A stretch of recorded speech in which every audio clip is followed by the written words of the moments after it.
Perkenalkan, nama saya Febri Regina Mani. Saya berasal dari jurusan Matematika Universitas Negeri Padang.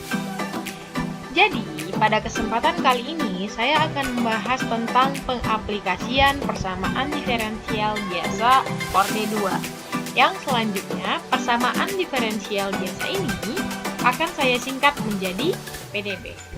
But before you watching this video, I just wanna state that this video is originally created by me. So enjoy the video. Tapi sebelum kita memulai videonya, saya akan mohon maaf banget kalau misalnya dalam video ini terdapat gangguan-gangguan suara atau suara-suara yang tidak kondusif, dikarenakan memang suasana juga lagi tidak kondusif dan perangkat yang seadanya. Oke. Sebelum masuk ke topik, ada baiknya kita melakukan sedikit review tentang PDB dari awal sampai saat ini, agar kita lebih mengingat dan lebih paham kembali tentang konsep-konsep umum PDB. Di sini saya akan memulai dengan persamaan diferensial. Apa itu persamaan diferensial? Persamaan diferensial adalah persamaan yang di dalamnya terdapat isi turunan. Oke. Persamaan diferensial berdasarkan tingkatan orde terbagi menjadi persamaan diferensial orde 1 dan persamaan diferensial orde banyak. Apa itu orde? Orde adalah turunan tertinggi yang terdapat dalam persamaan diferensial. Jadi ketika dikatakan PD tersebut berorde 1, maka dalam PD tersebut turunan tertingginya adalah turunan pertama. Dan begitu juga ketika dikatakan PD tersebut berorde banyak. Turunan di dalam PD tersebut berpangkat atau turunan tertingginya itu turunan kedua, ketiga, keempat, dan seterusnya. Kemudian, berdasarkan variabel bebas, persamaan diferensial terbagi menjadi persamaan diferensial biasa yang akan kita bahas dalam video ini dan persamaan diferensial parsial. Apa perbedaan antara kedua persamaan diferensial ini? Persamaan diferensial biasa memiliki sebuah atau satu variabel bebas, sementara pada persamaan diferensial parsial memiliki lebih dari satu variabel bebas. Jadi, cukup jelas bahwa in this video we just talk about PDB orde 2. Dalam video ini kita khusus membahas tentang PDB orde 2, di mana PDB itu adalah persamaan diferensial yang memiliki hanya satu variabel bebas dan PD ini berorde 2 atau dalam PD ini turunan tertingginya adalah turunan kedua. Berbicara soal pengaplikasian, tentu kita tidak jauh dari yang namanya contoh. Jadi saya sudah berusaha mengambil sebuah contoh yang akhirnya saya ambil dari buku ROS halaman 197 nomor 5 bagian A dan bagian B. Teman-teman bisa lihat dalam buku itu pertanyaannya itu berbahasa Inggris. Jadi di sini saya berusaha semaksimal mungkin untuk menerjemahkan atau mentranslate pertanyaan tersebut ke dalam bahasa Indonesia. Tapi dikarenakan saya masih pemula, saya mohon bantuan teman-teman jika terdapat kesalahan terjemahan dapat komen di kolom komentar. Oke, saya akan mulai bacakan. A 4-pound weight is attached to the lower end of a coil spring suspended from the ceiling. Jadi LB itu dibaca pound atau dalam bahasa Indonesianya itu pound. Kenapa LB itu dibaca pound? Kenapa pound itu tidak dilambangkan dengan P? Itu punya sejarah masing-masing yang saya udah baca dan menurut saya itu menarik. Mungkin bisa jadi referensi bacaan buat teman-teman selama liburan ini. Lanjut. 4-pound weight is attached to the lower end of a coil spring suspended from the ceiling. Jadi katanya di sini ada sebuah beban dengan berat 4 pon yang diletakkan pada atau di bawah sebuah pegas. Teman-teman harus ingat atau yang perlu diperhatikan di sini adalah berat itu berbeda dengan massa. Berat berbeda dengan massa.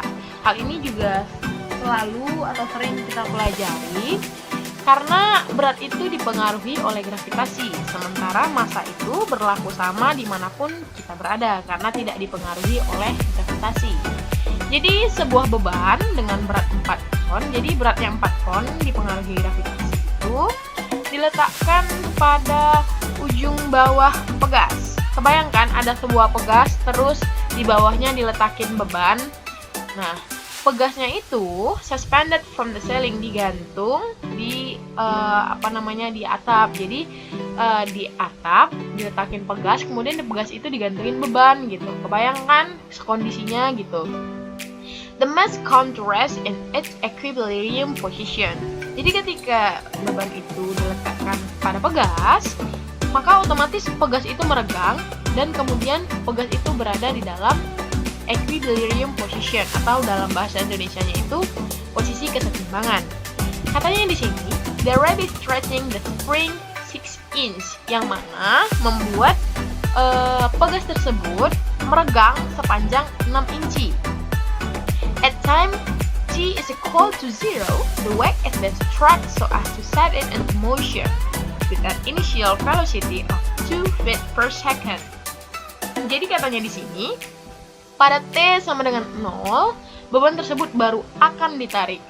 Kebayangkan pada T-nya sama dengan 0, beban tersebut baru akan ditarik dengan kecepatan awalnya 2 kaki per detik. Oke, next. Yang jadi pertanyaan di sini adalah A.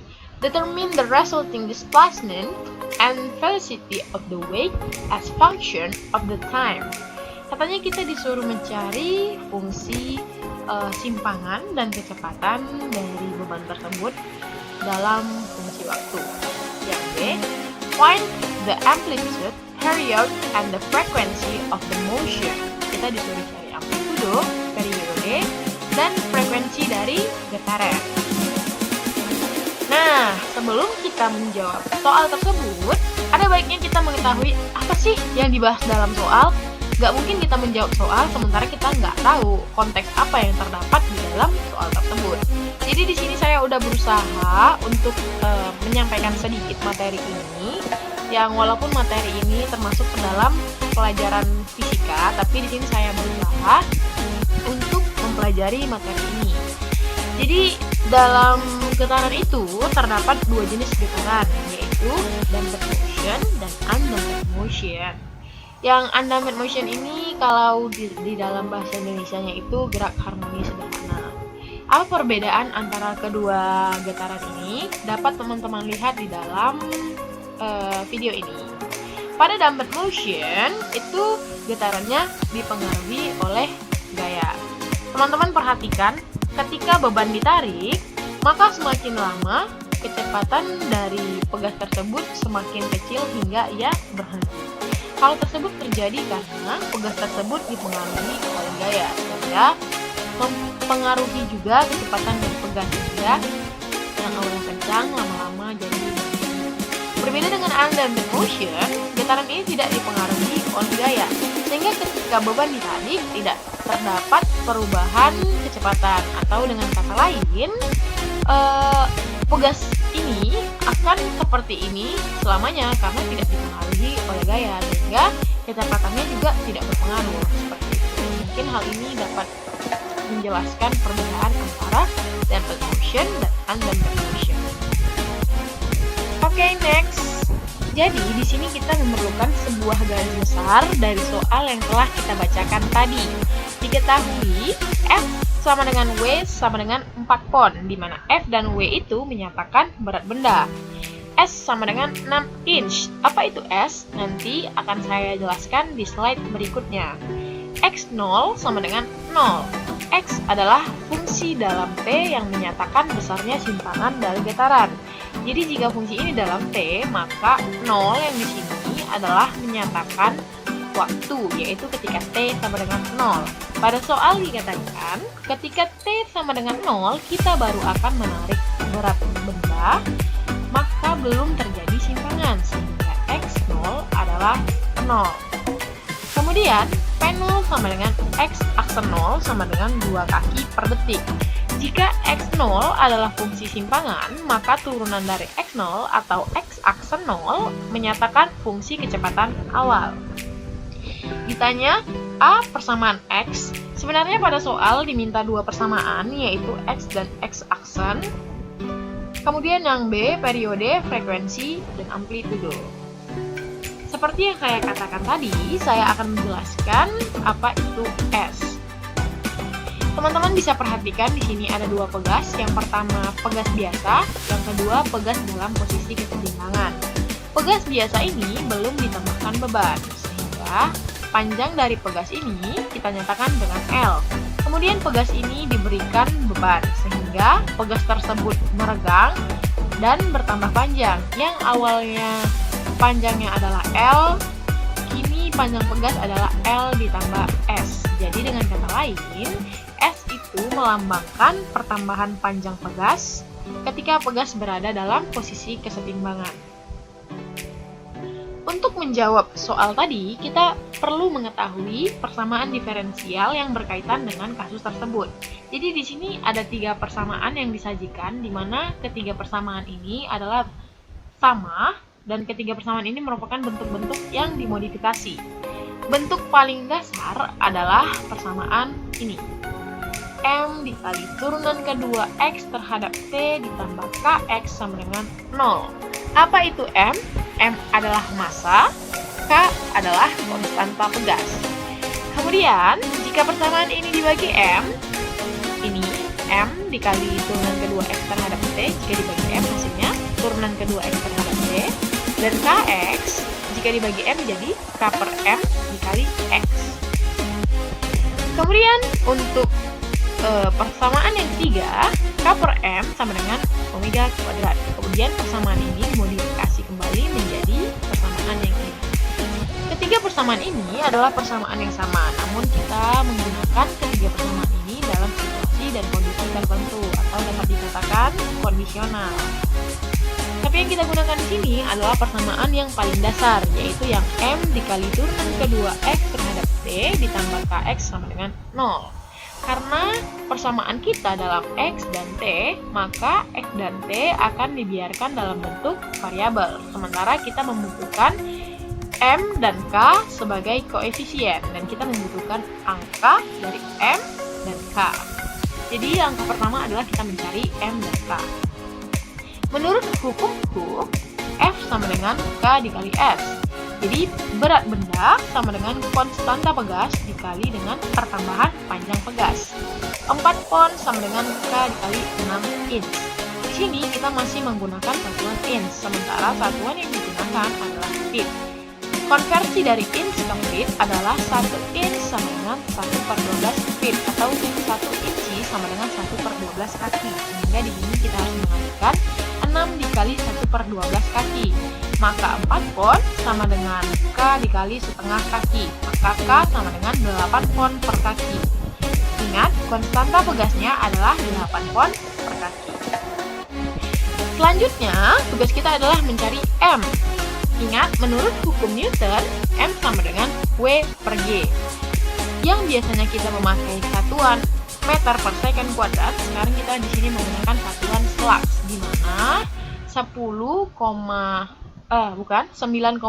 meter per second kuadrat itu sama dengan 32,2. Jadi kita menggunakan 4, tadi berat bendanya adalah 4 pon, per 32 itu sama dengan 1/8 slux. Slux adalah satuan massa, di mana slux ini dapat teman-teman lihat di Google atau di internet, mungkin sebagai referensi bacaan juga. Oke, jadi kita sudah mendapatkan apa yang kita butuhkan. Tugas kita adalah memasukkannya ke dalam persamaan. Oke, tadi kita K sama dengan 8 pon per kaki, dan M kita adalah 1/8 slux, yang nantinya akan kita masukkan kembali ke dalam persamaan ini. M sama dengan 1/8 turunan kedua X ditambah K itu 8, X sama dengan 0. Bentuk ini adalah bentuk persamaan diferensial biasa orde 2 yang dapat kita selesaikan. Kemudian ketika ini sama dengan 0, maka PD ini adalah PD homogen. Teman-teman masih ingat kan cara mencari PD homogen? Mari kita cari bersama-sama. Karena solusi dari persamaan ini merupakan jawaban dari pertanyaan kita tadi. Langkah pertama dalam menyelesaikan persamaan diferensial tentunya adalah mencari persamaan karakteristik, di mana X double aksen diganti dengan R kuadrat, X aksen diganti dengan R, dan X diganti dengan konstanta saja. Jadi 1/8 X double aksen ditambah 8X sama dengan 0, persamaan karakteristiknya adalah 1/8 R kuadrat ditambah 8 sama dengan 0. Agar lebih memudahkan kita dalam mencarinya, kita dapat mengalikannya dengan 8. Jadi 1/8 dikali 8 itu jadi R kuadrat, 8 dikali 8 itu 64. Kemudian, setelah kita mendapatkan persamaan karakteristik, kita perlu mencari diskriminan. Fungsi dari diskriminan ini adalah menentukan jenis solusi yang akan kita pakai. Karena ada 3 jenis solusi dalam menyelesaikan persamaan diferensial. Yang pertama adalah ketika D-nya bernilai positif, yang kedua ketika D-nya bernilai 0, dan yang ketiga adalah ketika D-nya bernilai negatif. Di sini D sama dengan B kuadrat dikurang 4AC. B adalah koefisien dari R, tapi di sini tidak ada R, maka dia 0, dikurang 4AC. A adalah koefisien dari R kuadrat, dan C adalah konstanta. Jadi koefisien dari A adalah 1, dan konstantanya adalah 64. Didapatkan di sini diskriminannya sama dengan minus atau negatif 256. Maka solusinya adalah sebagai berikut. Kita harus mencari solusinya dengan cara mencari R12 dengan rumus ABC. Rumusnya adalah minus B plus minus akar diskriminan per 2A. Seperti yang kita tahu, B-nya adalah 0, diskriminannya negatif 256 dan A-nya 1. Kemudian kita buat perhitungannya sehingga didapatlah R12-nya itu plus minus 8I. Kemudian solusi ini yang akan kita masukkan ke dalam bentuk solusi dari PD. X sama dengan E berpangkat AT dikali C1 cos BT ditambah C2 sin BT. A itu harusnya di sini ada bilangan, tapi karena di sini 0, maka A-nya bernilai 0. C1 cos BT itu adalah B adalah koefisien dari I, di mana B sama dengan 8, sehingga C1 cos 8T ditambah C2 sin 8T. E pangkat 0 bernilai 1, sehingga X sama dengan C1 cos 8T dan C2 sin 8T. Ini masih solusi umum. Kita butuh masalah nilai awal agar solusi ini menjadi solusi yang rampung, yang tidak memiliki C lagi. Bagaimana caranya? Caranya adalah kita membutuhkan X dan X aksen, X dan X double aksen. Jika tadi kita mendapatkan X sama dengan C1 cos 8T ditambah C2 sin 8T, maka X aksennya kita turunkan seperti biasa menjadi min 8 C1 sin 8T ditambah 8 C2 cos 8T, dan X double aksennya adalah min 64 C1 cos 8T kurang 64 sin 8T. Langkah berikutnya adalah mencari C1 dan C2. Untuk mencari C1 dan C2, kita gunakan X0 sama dengan 0. Jadi kita udah selesai menjawab pertanyaan bagian A, yaitu kita sudah mendapatkan persamaan X pada getaran tersebut adalah 1/4 sin 8T. Beralih ke pertanyaan yang D, periode, frekuensi, dan amplitudo. Untuk mencari periode, frekuensi, dan amplitudo, kita membutuhkan omega. Dari mana kita mendapatkan omega? Dari persamaan yang telah dimodifikasi. Seperti yang saya katakan di awal, bahwa persamaan ini adalah persamaan yang sama, namun dimodifikasi. Jadi, K per M itu sama dengan omega kuadrat. K per M sama dengan omega kuadrat. K kita adalah 8 pound per kaki, sementara M kita adalah 1/8 slugs. Jadi K per M adalah 8 per 1/8 sama dengan 64. Maka omega kuadrat adalah 64, sehingga omega yang kita dapatkan adalah 8. Untuk apa sih omega itu? Kita lihat. Omega digunakan untuk mencari periode dan frekuensi, di mana rumus dari periode adalah 2pi per omega, sama dengan 2pi per 8, sama dengan 1/4 pi. Sementara rumus frekuensi adalah 1 per periode, sama dengan 1 per 1/4 pi, sama dengan 4pi. Jadi kita sudah mendapatkan periode dan frekuensi. Langkah selanjutnya adalah mencari amplitudo.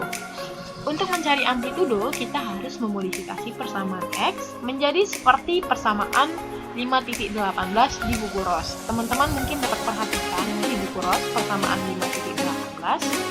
Jadi kita harus modifikasi X yang kita dapatkan tadi menjadi bentuk X sama dengan C cos akar K per M dikali D ditambah Hi.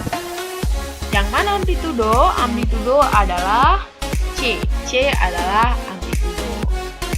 Bagaimana cara mencari C? Oke.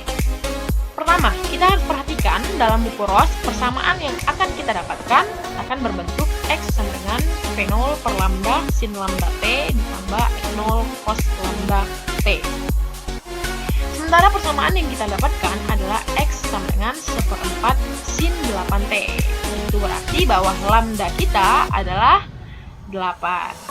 Dan koefisien dari sin lambda T adalah V0 per lambda. Sin 8T sama dengan V0 per lambda. Maka V0 per lambda sama dengan 1/4. Dan koefisien dari cos lambda T adalah X0. Sementara di sini tidak ada cos 8T, sehingga X0-nya adalah 0. Untuk mencari C atau mencari amplitudo, rumusnya adalah akar dari V0 lambda T atau akar dari koefisien sin lambda T kuadrat ditambah X0 kuadrat. V0 lambda kita adalah 1/4 yang nanti kita masukkan di sini, dan X0 kita adalah 0. Angka-angka ini kita masukkan ke dalam rumus ini, sehingga didapat seperti ini. C sama dengan akar 1/4 kuadrat ditambah 0 kuadrat, C sama dengan akar 1/4 kuadrat sama dengan 1/4. Jadi, amplitudo dari getaran adalah 1/4. Oke, kita sudah berhasil menjawab seluruh pertanyaan. Bagaimana teman-teman? Apakah teman-teman dapat memahami materi yang saya sampaikan? Jika teman-teman tidak atau memiliki pertanyaan mengenai materi yang saya sampaikan, mungkin teman-teman lebih lanjut dapat bertanya kepada dosen saya yang dapat dihubungi di Facebooknya, atau teman-teman juga dapat menghubungi saya di kontak di bawah ini. Oke, thanks for watching teman-teman semua. Makasih udah mau nonton. Kalau ada kritik, saran, sampaikan di kolom komentar. Jangan lupa like, comment, share, and subscribe. See you, bye-bye.